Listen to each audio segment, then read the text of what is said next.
Good afternoon, and this is going to be a special episode of Bold Like a Leopard podcast, Razor Sharp Report, and I'm going to be talking to you today about rebuttals for the arguments against having monarchies, okay? And the reason I'm responding is because another creator, Mike from Rethinking the Dollar, so you can look for Rethinking the Dollar online. That's his website, and that's also his channel on a number of different platforms. He came out this weekend in response to the death of Queen Elizabeth II and said that he thinks that monarchies should be abolished, that it's an archaic and antiquated institution, and that really it is violating the emancipation of mankind, that you would consider somebody else to be above you, another human being, and that you would kneel before him or her and put them above you, between God and yourself. And I'm here to respond in the most collegial way I can. And this isn't because I'm endorsing monarchies for the world, right? Because you can actually go through the history of the world, and many of these monarchies are extremely dysfunctional. Think about some of the monarchs that you've heard about that have, little nicknames that are a little bit indicative of how they behaved. You have Caligula, right? Caligula was a monarch in ancient Rome. You have, I think his name actually means little boots, but he was a debauched and perverted human being who would do disgusting things. You had Ivan the Terrible, the Tsar of Russia, who was a brutal, violent man. And you have all sorts of other people. You could go down the list. And even in film, we're treated to some pretty gruesome leaders who are monarchs. You have, for example, in Braveheart, you have Edward the First, I think or Edward Longshanks, who was the King of England, and his suppression of the Scots. So my defense of the concept of a monarchy isn't one that goes to say that, well, the monarchy is good and you'll be okay because you'll have somebody who will protect you against the people outside. That's the opposite of what I'm doing. I'm trying to say that everything is a trade-off. We live in a republic. Other nations have monarchies, and you have also different forms of both of them. And you also have anarchies and things like that. And for example, Somalia would sort of be, it's hard to define what type of state it is. So what's like the real lesson to be learned here? So I'll try to answer it from different standpoints. There's theological, and then there's the modern state issues, and then you have the issue of ethnic composition. So let's see if I can get through all of them, and I might have some reasons that can't really be categorized, why you should still consider why some nations continue to have a monarchy, even if it doesn't make sense. So the issue that Mike brought up, one of the big issues was that you have this principle in Christianity that you only hold Jesus Christ to be the king. You only hold the Lord and God to be the king. And this isn't only in Christianity. In Judaism, in Islam, you don't look at temporal authorities as being anywhere above you in relation to God. But that's a very simplistic way of looking at things.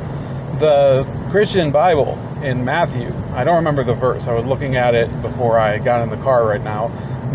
But I'm not, first of all, I want to make it clear, I'm not a Christian. I'm actually Jewish. But there is a verse in Matthew, I think it's Matthew 22:21, and it has this phrase, which is, render unto Caesar what is Caesar's and render unto God what is God's. And this is actually very useful for the themes that Mike typically talks about, that I've learned a lot from him about, concerning taxation and monetary policy and currencies.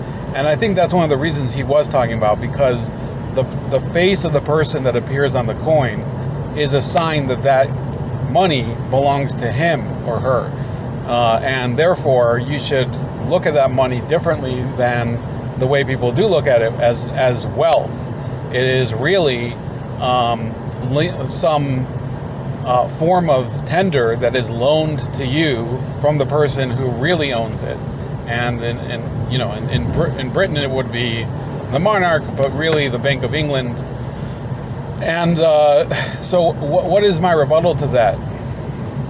Well, the phrase "render unto Caesar what is Caesar's," and there's also other various laws and principles in the Hebrew Bible much earlier, have to do with the fact that in the Hebrew world, in the world of the Israelites, monarchy was a concept that was evident, and it was something that the Israelites requested in the book of Samuel. They wanted to go away from the previous system, which was judges. And if you read the book of Judges, it's a very chaotic period where in every generation the people sin, and somebody has to rise up and be the person to lead them back to a fairly straight and narrow path.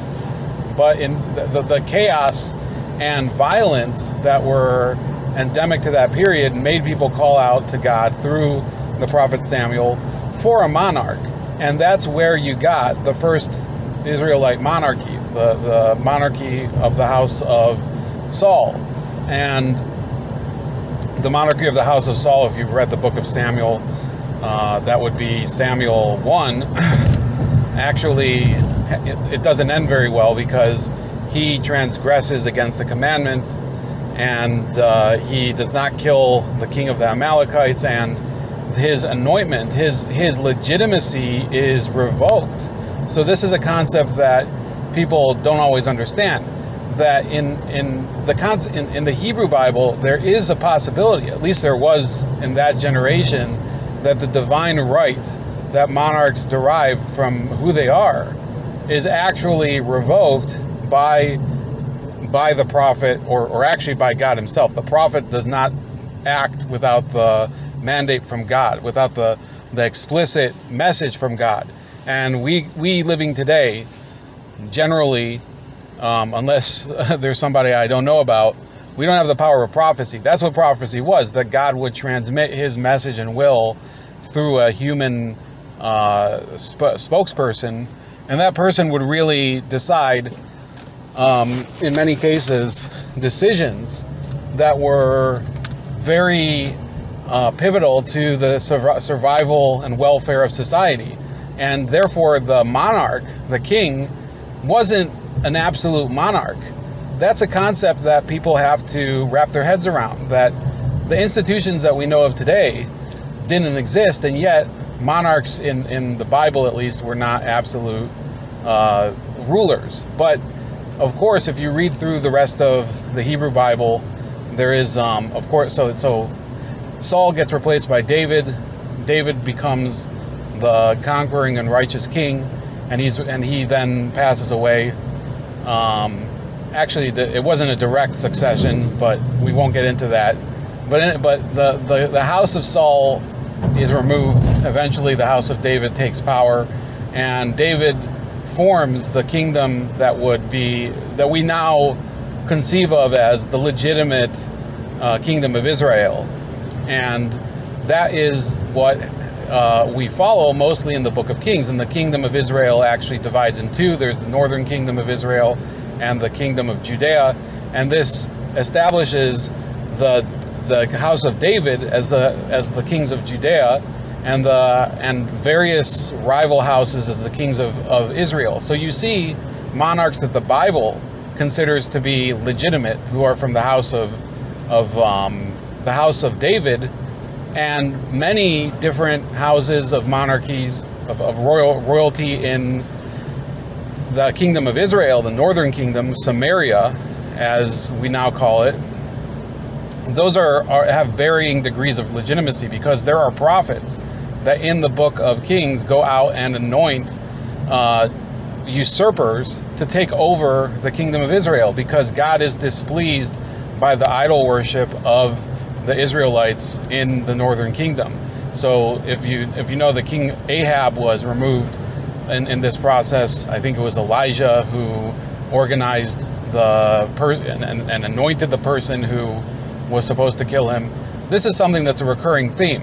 So the notion that, as many people think of, and as monarchs themselves have thought of, that their monarchy, that their place as the supreme leader is by divine right, that isn't necessarily supported by the course of the Bible, because you see, even the first king of Israel was somebody whose divine right was revoked. So that's something I want to throw in there, that yes, there are people who in traditional religion, in Judaism, certainly I think Christians would take a similar perspective, although I can't say for sure. Divine right doesn't mean divine right forever. It means that you have to abide by certain conditions, and you're not there to be the master of humanity to your own ends, or the master of your nation to your own ends. You're there essentially to be an administrator on behalf of God. So I'm bringing this from a perspective that isn't really one of telling you to believe in this or not believe in this. I'm just explaining that there's a more complicated story than maybe you've been led to believe. So the concept of a monarchy doesn't necessarily mean that that person will become anointed to save humanity. He might be a person who is only for that generation. He might be a person who turns out to be unworthy of the anointment, and it gets revoked from him or her. Generally it is him. I don't really think that in the Bible a woman was anointed to be the monarch and was legitimate. So departing from that, okay, I don't want to get too far into it, but his whole talk about how only there could be one anointed King of Kings, Jesus Christ, in Christianity. Well, the whole process by which Christ would have become king, which he never ended up reigning in history, but if you're talking about reigning over a kingdom, a temporal kingdom on the earth, that didn't end up happening. But the process by which it would have happened was something that was based on the way that Judaism had defined it in the Hebrew Bible. So you still have to talk about where the source for this comes from. You can't just jump off from the point of view that there was only one true king, and he and all before him and after him are illegitimate, because that's not the way it worked in the Bible. That's sort of taking a real material departure point from any traditional biblical viewpoint, which you can. Now, I'm going to step away from the theological arguments, because I think that those are a little bit of, they can't be resolved. Okay, everybody has their own perspective on belief, but if you look at what is the trade-off for having a king as opposed to having a republican form of government, you have to consider that the colonists, when they broke away from Great Britain, decided specifically that there wouldn't be kings and that there wouldn't even be titles of heraldry. And you might want to consider why was that? Well, it would go along, Mike, from Rethinking the Dollar's perspective, which is that people should be equal. All men are created equal, and we are endowed by our Creator with the right to life, liberty, and the pursuit of happiness. So they had to have somebody in an executive role. And when they formed the presidency of the United States, the role was a little bit murky. And there are even court cases from the early history of the U.S. as a nation where it's not entirely clear to begin with who has greater authority over what. There was the question that was resolved in Marbury v. Madison, which is one of the most, it is, I think, the quintessential landmark Supreme Court case, wherein the Supreme Court ruled that it has final authority over whether a law is unconstitutional. I may be butchering it, but that I think was the decision. But the main takeaway from that is the president is no dictator. He has to abide by the law of the land, and the Supreme Court can basically enforce the law, or at least adjudicate the law against him, and he will have to abide by it. And this is, if you think about it, that's pretty wild, because Madison was the president who is most closely associated with framing the Constitution, and he was overruled. It was said that he's overreaching his constitutional powers. So I think we should all stew on that. So what is the trade-off that I'm talking about? Well, in Britain, you have the prime minister, who is the administrator, right? I think that there is a root relationship between the words minister and administrator. So the prime minister is the person who is administering the affairs of the realm in British politics, and in the politics of many countries, and even countries that don't have monarchs. Republics like Italy and France often have a prime minister that will deal with the day-to-day affairs of the state, and they'll have a head of state, a president, or a monarch that will be the person who is given a little bit more of what I would say is an elevated role, something that is above that of Parliament, and that person could be the executive. So in France, for example, the president does have very strong powers. He delegates some of them to the prime minister, but ultimately he can also dismiss the prime minister. He can name a prime minister. Similarly, in the UK, the king, there's now a king in the UK. He can decide to dissolve Parliament, but it isn't something that's generally done at a whim.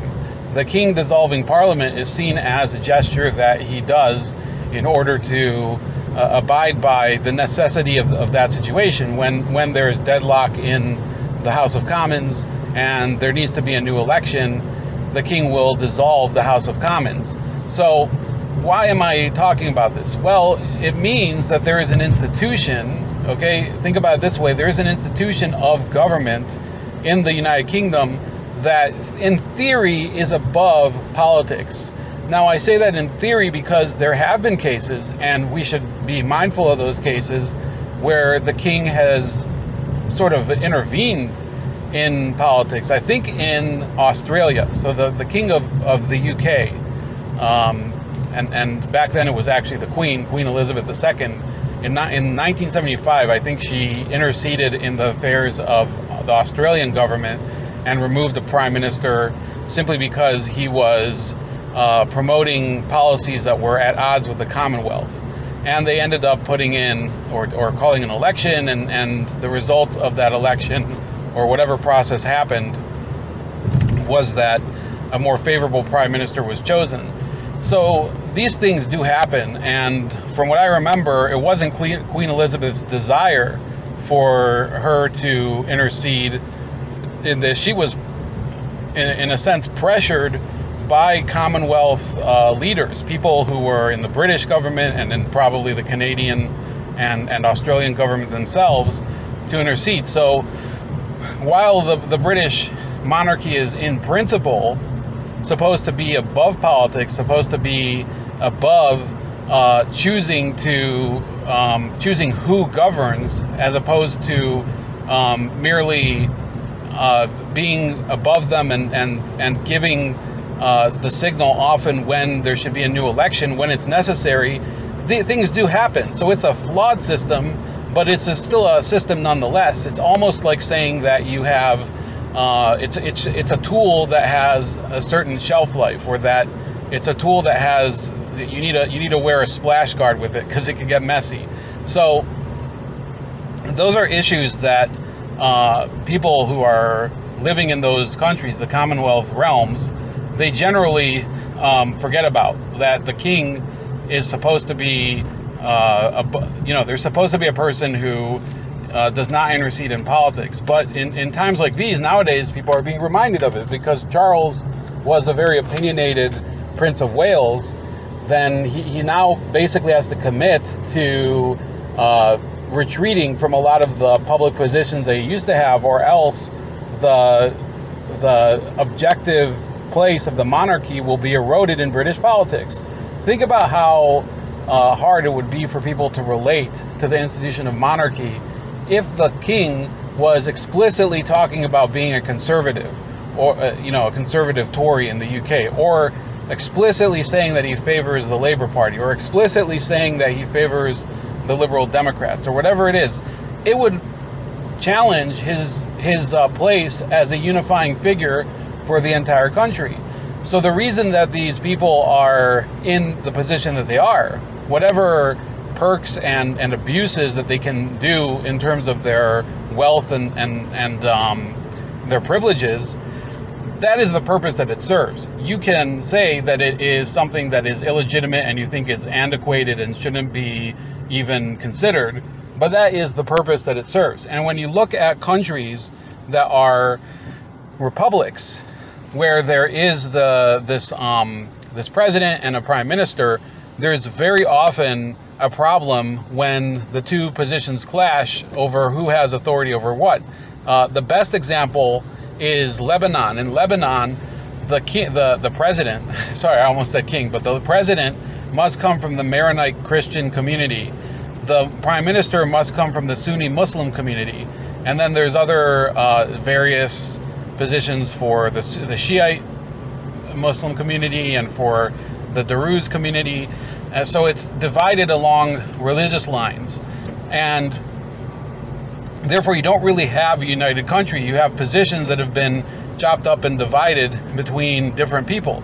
So the fact that it's a republic isn't really making it more functional, because in the end, you don't really have unity. And the president can't be above politics. And if you think about our system in the US, the president isn't above politics at all. He regularly, doesn't matter which president it is, whether it's Bush or Clinton or Obama or Trump or Biden, they regularly intermingle their political fortunes with the affairs of state. And that's really the hazard that has been created by having a republic. And it's something that I think we just have to live with, that we have a president who isn't necessarily going to be able to stay above politics. So we have to be extra conscious of that flaw in our system, that you have people who are making decisions often by polling. And in the UK, the king doesn't necessarily have to deal with that because he is above politics. Now the prime minister has to deal with that, and that makes the prime ministry very fragile, because as the first among equals, the prime minister can simply be replaced and ousted and somebody else can be put in. That just happened before the death of Queen Elizabeth II. That happened to Boris Johnson. And you can say whatever you want about Boris Johnson deserving this, but it throws the whole political system into chaos. And there's always talk of new elections. And in some countries like Israel, there have been multiple elections in the same year because you can't form a coalition in order for the prime minister to serve. So the idea of having a strong president who can simply be elected and have 4 years to serve, that's not necessarily true of all systems. But giving him that amount of job security, plus all the powers that he has, plus the fact that he's a political person, means that he can't have the unifying effect. In theory, okay, I'm not saying that it's always true, but in theory, the monarch can be very unifying because they are not the president of, they're not the king of the conservatives, they're not the king of the Labour Party, they're not the king of whatever it is, the Greens, they're the king of Britain, of Great Britain, and I guess the United Kingdom of Great Britain. And the Queen Elizabeth is probably the best example of a person who was able to, by and large, fulfill that type of role for all of her career, with exceptions, right? And I'll always point to an exception that happened in, I think, 1975 in Australia. So what else, what other issues are cropping up because of the fact that you have a republic where the president essentially is above the prime minister and they're in a ceremonial role, which is the way it happens in many of these European countries? Well, if you're in a country like Italy, for example, there have been cases where a government has to be formed and an election has been held, and that president, even though he's only elected by the parliament, he's not elected by the people, that president will say, I don't like this minister in this role, you have to put him somewhere else, or don't even have him in the cabinet. So the prime minister and the coalition that are in government have to deal with the veto power of that president over who gets which role in the government. So essentially the people are cut out of the process of who gets to deal with which affairs of state.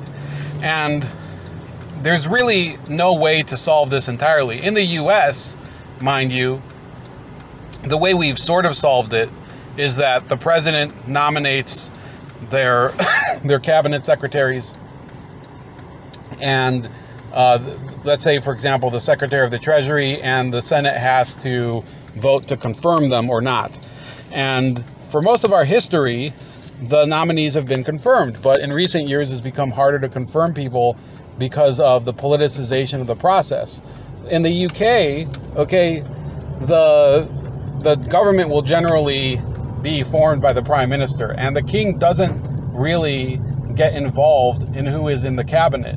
In fact, it would have been very interesting and very troubling in 2019 if, for example, Jeremy Corbyn had won the election at the time. Jeremy Corbyn, of course, was a hardcore Marxist. He was the head of the Labour Party. If he would have formed the government, first of all, a lot of the people who were going to be in his government would be hardcore Republican Britons. They would be for abolishing the monarchy. That's what it means over there.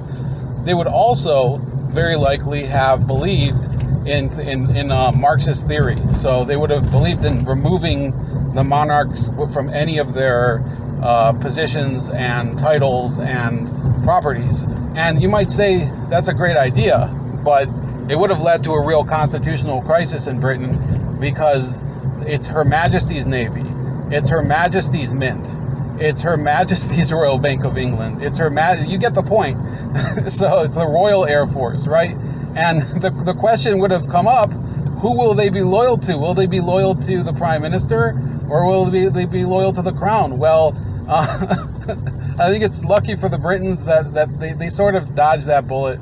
I don't know. I don't know if Corbyn would have went ahead and tried to dissolve the monarchy, but you have to throw these things into account. You just can't ignore what these institutions mean for the society that they're in, just based on our perspective of it as Americans, or if you're looking at it from a Christian perspective, why is this person above me and between me and the Lord? So these are issues that are also complicated by the form. So there are many functions to the monarchy that are not easy to see from the surface level. And like I was mentioning, the idea that the king or queen is non-political is essential for a constitutional monarchy to function, meaning that the parties are not beholden to the party leader alone, but they must be loyal to the crown, when the crown in turn is not loyal to one party or another. Well, how about other social divisions within the realm of the king or queen? This actually happens in the British monarchy more than any other. So you have the British crown serving as the head of state for many different realms. So you have, for example, Australia.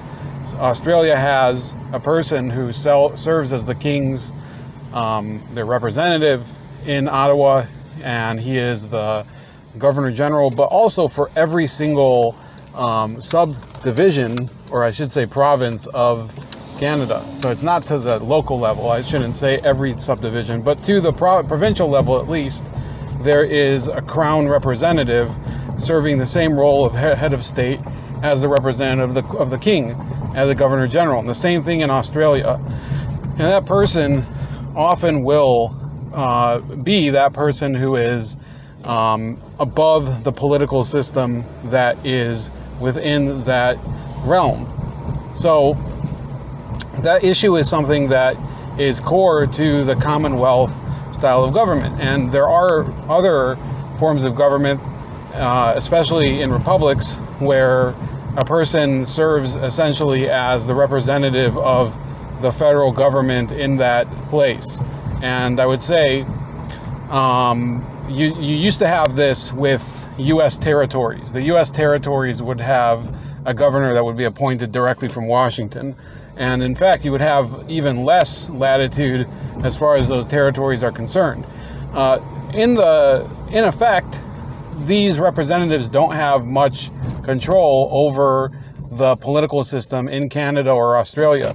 They do have some counseling advice, and they often have things like a privy council in Canada where the Prime Minister is consulted by a group of advisors who are not elected officials, who give them certain, not directives, but I would say pieces of advice. And that Prime Minister could choose to take that advice or ignore it. And often there are people who serve on that Privy Council.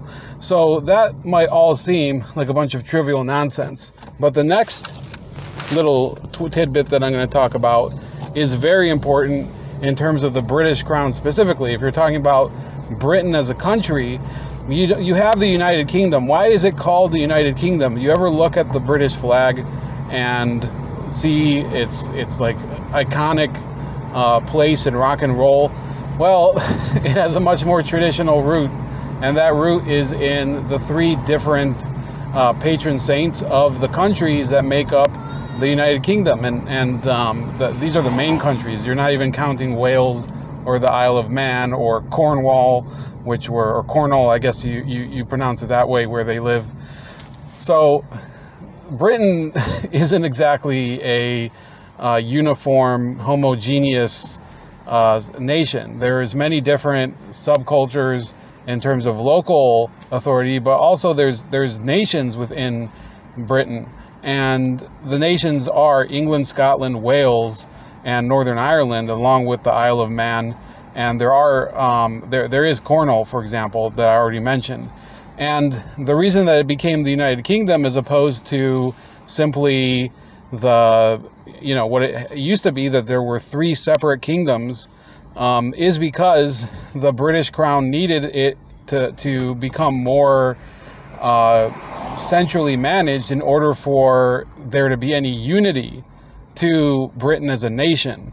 You have to understand that Britain underwent a lot of turmoil in order to become the modern nation that it is today.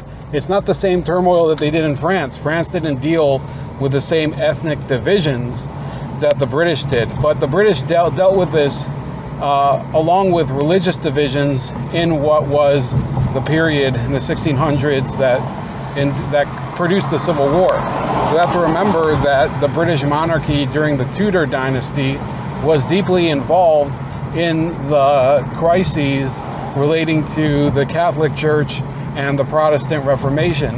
And Henry VIII created the Church of England, and in turn, the Catholic worshippers within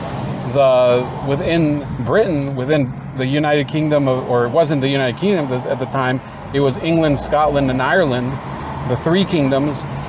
Those those people who remained loyal to the Roman Catholic Church often did so for nationalistic reasons. There were people who were from Scotland who were not used to having the dominion of the King of England over them, who remained loyal to the Roman Catholic Church, and therefore it was very difficult for the British monarchy to continue when there were three separate kingdoms, when there was a lot of influence from other churches and other separatist tendencies within those churches. There even in Scotland, not only was there the Roman Catholic Church, but there was Presbyterianism, I believe, arose out, or maybe it was Methodism. One of them emerged out of Scotland and became a very dominant form of worship over there, and it became a rival to the Church of England. So what happened was in the 1700s, I don't remember whether it was in 1701 or 1801, but there was what was called the Act of Union, and that involved the dissolving of the independent parliaments of Scotland and Ireland, and all of the affairs of the three kingdoms were to be done by the Parliament of the United Kingdom at Westminster in London. So that is how the modern British state was formed. It's sort of gone the backwards since then, and there's been devolution of authority for local affairs back to the Parliament of Scotland at Holyrood, back to the Parliament of Northern Ireland now, which is at Stormont Castle in Belfast. But at the time, there was this notion that in order to really create a united state, you had to unite the kingdoms, and it couldn't have been done without a king. And you have to understand why the king was so significant. In the 1600s, there was an English Civil War that was partly a result of the English Protestants saying that we are not going to accept a king that doesn't abide by our version of Christianity. Many of these rebels were parts of, they were believers in more strict and more severe forms of Christianity than the Anglican Church or the Roman Catholic Church. And then on the other hand, you had British monarchs from the House of Stuart, who originated in Scotland. They were flirting at times with Roman Catholicism. And this was unacceptable to the English state, which wanted the Church of England because it would maintain the power of England as a nation apart from the dominion of Rome. So these issues came to a head. There was an English Civil War. The king's people, the Cavaliers, that's where the word Cavalier comes from, they were defeated, and the king was exiled. King Charles I was executed, I should say. And his son, King James II, the pretender at the time, was exiled, and he had to live in Rome basically as at the pleasure of the Pope until I think it was 14 or 15 years later, the British government, which was a Republican government, simply fell apart because what replaced it was the Lord Protectorate. There was a Lord Protector, Oliver Cromwell, who was a strong dictator. He was just as vicious and vindictive as Charles I, and in fact he brutalized the Irish. The Irish were the most loyal to the Roman Catholic Church, and they were the most loyal to the following of James II. So this conflict over religion and over ethnic belonging in Britain, it became a major problem for the British state. And even though James II or actually I should say it was Charles II. I think I have it backwards. So there was James I, and then Charles I, and then Charles II, and then James II. There were four Stuart monarchs who made Britain into the modern state that it is in the 1700s, because the Stuart monarchs were flirting often with tolerance or persecution of the Roman Catholic Church. So in I think it was 1662, I might be wrong, Charles II returns, and there's the restoration of the monarchy in Britain, because Britain tried without monarchy, and it didn't really go the way that they'd hoped. And Charles II vowed not to join the Roman Catholic Church, and for the remainder of his life, up until I think his deathbed, he remained a Protestant. And Britain started to make moves to being a fully unified state, but it was still three kingdoms. So once James II, who was Charles' brother, became the monarch, this was a person who was openly a sympathizer with Catholicism. I think he even did convert to Catholicism. And James II's relationship with the Catholic Church and his shirking of his duties as the defender of the faith, meaning Anglicanism, in Britain, it led to the glorious restoration, as they call it in Britain, which was the ousting of James II and the bringing of William of Orange and his wife Mary to Britain.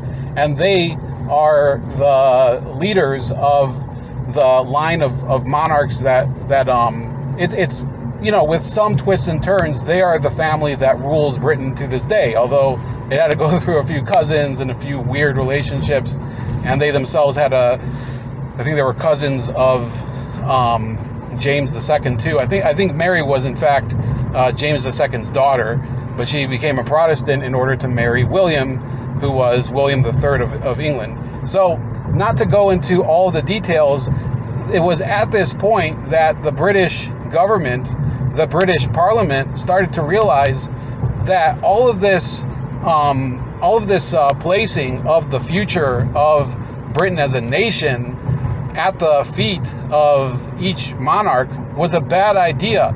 And one of the problems was that there were three separate kingdoms. There was England, Scotland, and Ireland. So they united into the United Kingdom, and the flag that we see today is not the flag that was used before, I think, 1701. So I think it was 1701.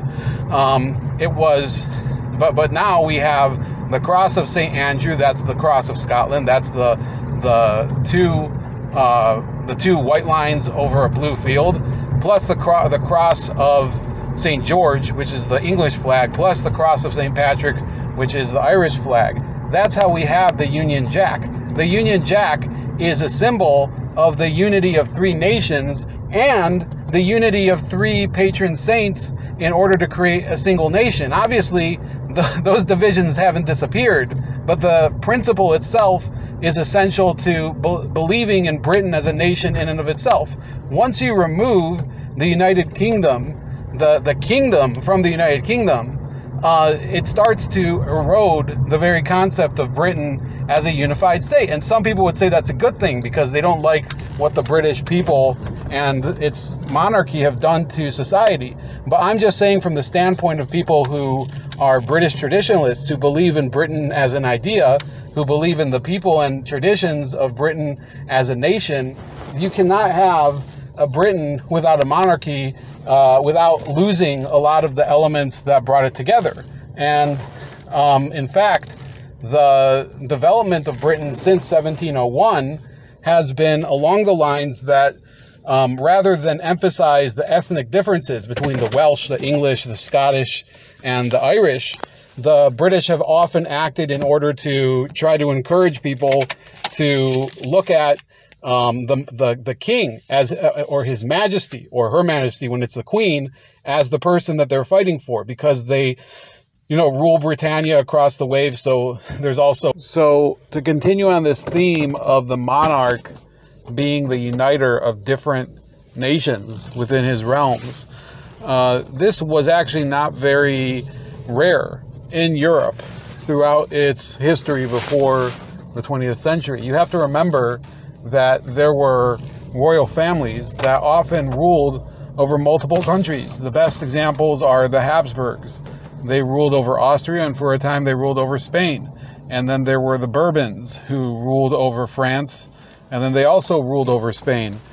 And these created problems for the European nations because different royal houses, different major imperial powers were causing wars simply to see which prince or king would take control of each realm. So I am not saying that what happened with respect to the British crown and how it united three kingdoms into one, at least up until now, I'm not saying that that rule always applies, because obviously, as we stand today, the Habsburg monarchy failed to unite Austria and Spain. They're two completely different countries and could not be more different in terms of their culture and their belief system, although I guess they're both Catholic. I guess you could say that. But monarchs still did help to unite nations. The only reason that there is an Italy today is because the House of Savoy united its own kingdom, which was Piedmont Sardinia, which is in northern Italy, with a bunch of other Italian states. Up until 1860, Italy was a number of different states, including a kingdom area that was ruled by the Pope called the Papal States. It was only through consolidation under a monarchy that a modern Italian nation could take hold, regardless of your feelings about the Italian state. And the same goes for Germany, by the way. Germany had an even less chance of reuniting together because northern Germany tends to be Protestant and southern Germany happens to be more Catholic, especially in Bavaria. So you have to look at the role of the monarchy into the development of a nation in order to judge whether it really is a valid enterprise to have within your nation. And I'm not going to pretend that in every case it's good, because I mentioned some negative cases, the Habsburgs, and I mentioned some cases that you could have argued they were actually beneficial. But there even are today nations that would not exist today without a monarchy. The best example would be not only Britain. So if you want to ignore Britain, say it's an exception, there's also Belgium. Belgium has a monarchy. I think that they're also coincidentally descended from the same family that the British monarchy came from, but through distant cousins. And their monarchy unites two distinct parts of Belgium. There is Flanders, which is, so they speak Flemish, which is a Dutch dialect, and there is Wallonia, which speaks French dialect. In fact, there's even a small part of Belgium, which is in the eastern section of the country, which speaks German. And it couldn't exist as an independent nation without a royal house. And the reason Belgium even exists is because after the end of the Napoleonic Wars, the great powers, including France, which had just been defeated, decided that there has to be a buffer state in order to make sure that France and Germany or what would later be Germany and Britain did not war over this area. So that buffer state became Belgium, and the main unifier besides the king is, the only other thing is that the majority of the people who live there, regardless of their language of daily life, is that they're Catholic. Apart from that, there is nothing to tie Belgium together. You could argue that Belgium was one of the first states that was created in order to create a state rather than to represent a nation or people. And there's a lot of reasons to criticize that, but there is no debating that there would be no Belgian state without the monarch who rules over it. It would simply be two or three different nations or parts of the nations that surround it. So if you go to another criticism that Mike made, which was very important, the British Empire committed many acts during its long existence, and the British Empire technically exists today. It didn't dissolve, it simply allowed many of its constituent parts to separate or to become dominions or to simply join the Commonwealth. There's many different results that came out of it, but many people will talk about all of the different atrocities committed in the name of the crown, such as the Irish potato famine or famines in India and its role in the slave trade and sponsored piracy and reckless currency speculation and the opium wars, and I could go on and on and on. And there's never been a shortage of people who will go forward and list the crimes of the British Empire and the kings and queens that led it, and the prime ministers and state officials and ministers that went for it. And you could probably go through state after state and talk about the different issues that were created that were basically that they're still living with. Just in India, the partition process caused many deaths, many people losing their ancestral homes, and the irreparable rupture of the nation into three different parts, and I think even more later, because other parts of India simply separated later.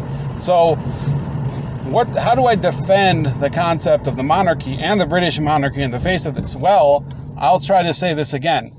Everything that they did wrong, you can't deny. The Irish potato famine can't be justified.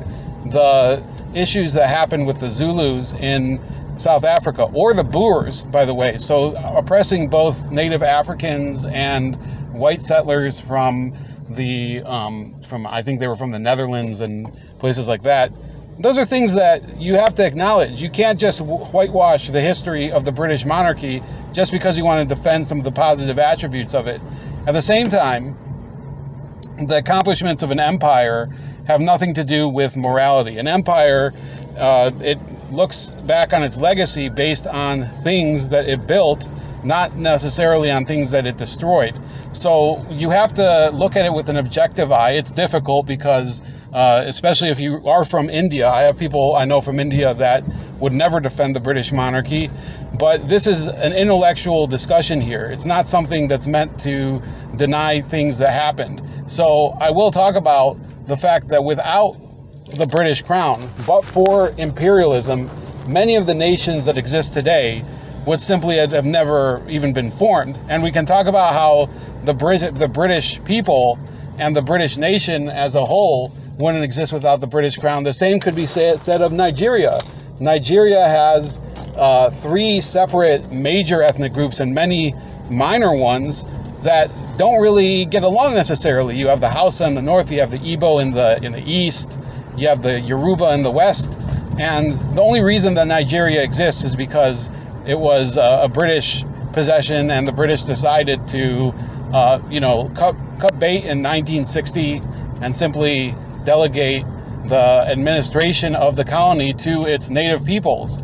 And since then, Nigeria has had to deal with the fact that there is very little to unify them, apart from the fact that they were a former British possession. So in the sense that you can be a Nigerian patriot, if that does exist, you have to thank the British Empire. I know it's hard to believe, but it wouldn't have happened otherwise.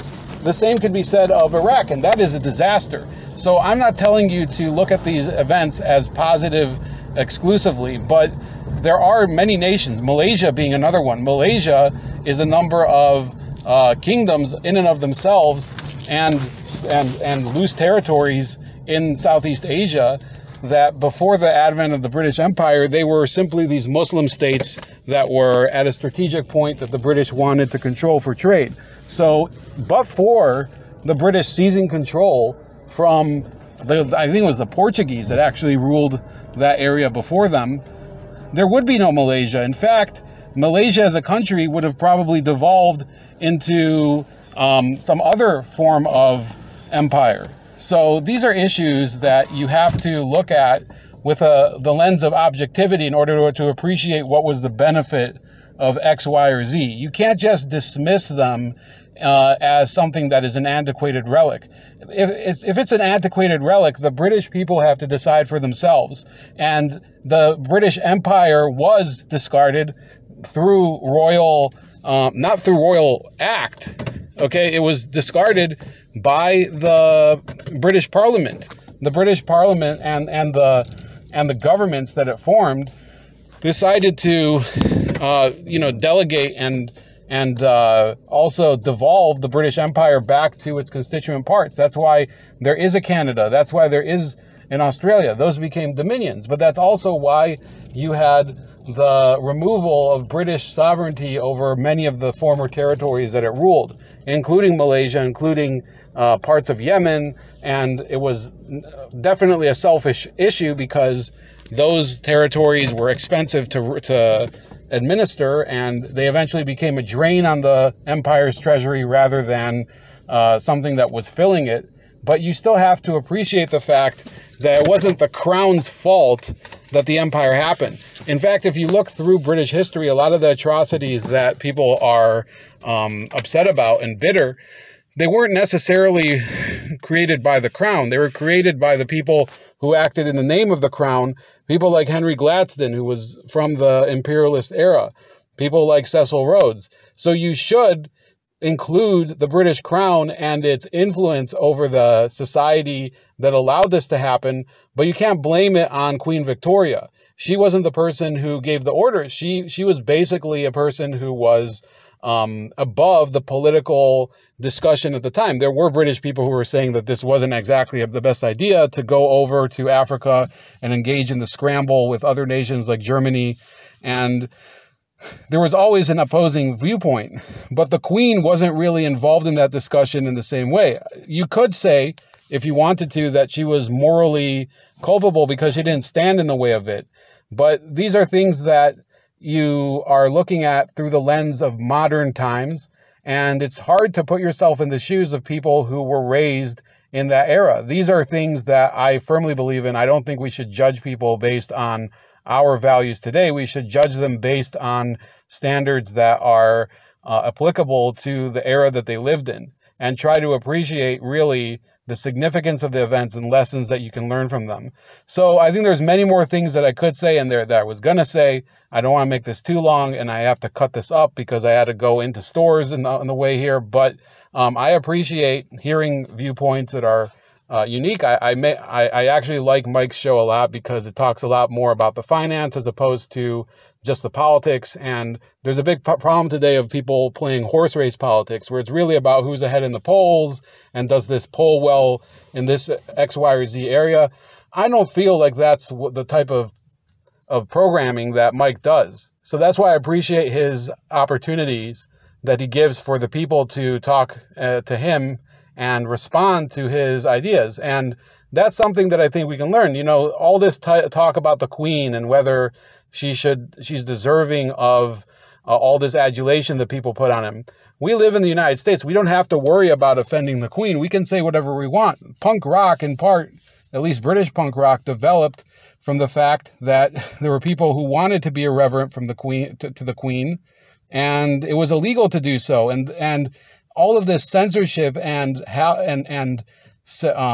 holding things sacred, holding the crown to be sacred, and people, God forbid that we should offend the Queen, that bred a counter-reaction. So I entirely understand not just the issues that Mike brought up, but the issues that other people have brought up with regards to why are we even talking about these people? Why do we give them the time of day? But the concept of monarchy should be discussed in a objective setting too, in order to really appreciate why it survives, because we don't necessarily understand it from the standpoint of outsiders. We have to sort of get into the mindset of where these institutions came from, why they remain today, and what function they provide. So that's about it. Please like, share, and subscribe, and look at the link tree below to follow my channel, and also make sure to subscribe to Mike's channel, and have a great day.